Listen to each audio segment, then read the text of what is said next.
Hi, I'm Richard Motchman, and we're in my studio at Xchanges, and just wanted to present a new painting called Women. It's the title of the piece, and it deals with some of the of women's self-image, or how they're portrayed, or how they present themselves, partly through history and partly in contemporary culture, because it involves tattoos on this figure. Maybe I'll just start with the background.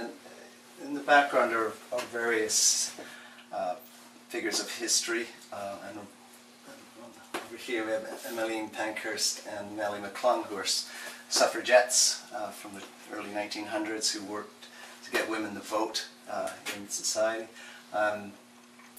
Simone de Beauvoir, Betty Friedan, Gloria Steinem, and Germaine Greer were all feminist writers and activists from the 50s, 60s, 70s and on, and how they shaped our understanding of women and role in society, and changed it a lot with their activism.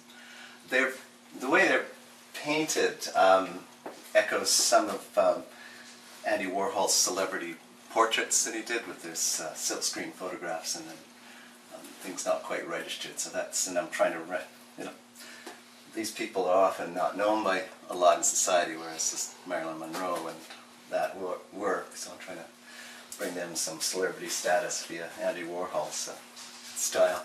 On the body of the woman here are all tattoos that I've pulled from tattoo magazines that women have had tattooed on themselves.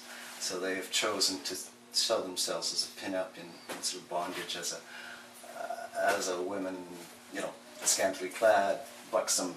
So they're all choices that women have made to portray themselves in that way in our contemporary culture.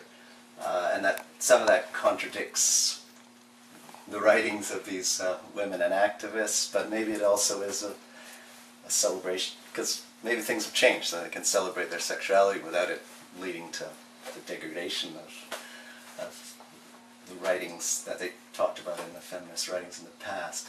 And each of these tattoos then moves, so the viewer has lots of choices in coming into this painting. They got to interact with themselves. So each tattoo then move. That one reveals a photographic image that I repainted from women's liberation movement in the 60s and 70s. And the other ones then also move from the suffragette movement and votes for women and things like that. And they keep going. Women's liberation, suffragette movement, Emmeline Pankhurst being arrested, and more.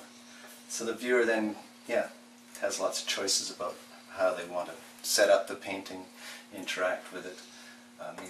If these panels are presented vertically, they largely disappear, and you're left with just the torso of the nude. That's there to look at. And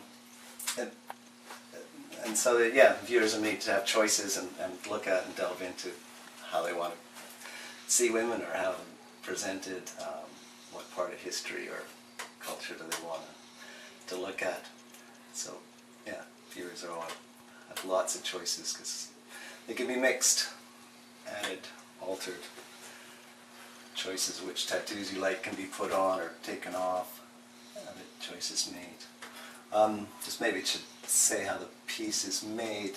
The figure of the woman comes from I took a life cast from a model I hired with this very beautiful torso, and then that plaster Paris casting was then used as a mold, and canvas was put in place, and fiberglass resin that makes it rigid, and then I can paint on this canvas figure once the plaster's all ripped off. So I have a very traditional wood and canvas painted with oil paints. So it's got links with tradition in this, and issues around the picture plane.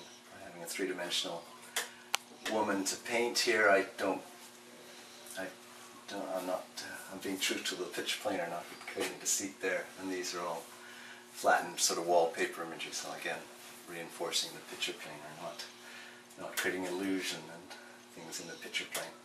And all these floating tattoos, they merge with the body or they float free, and you're very aware when you move them that they are just a flat surface that you're playing with, even though there's illusion of depth and stuff created in them.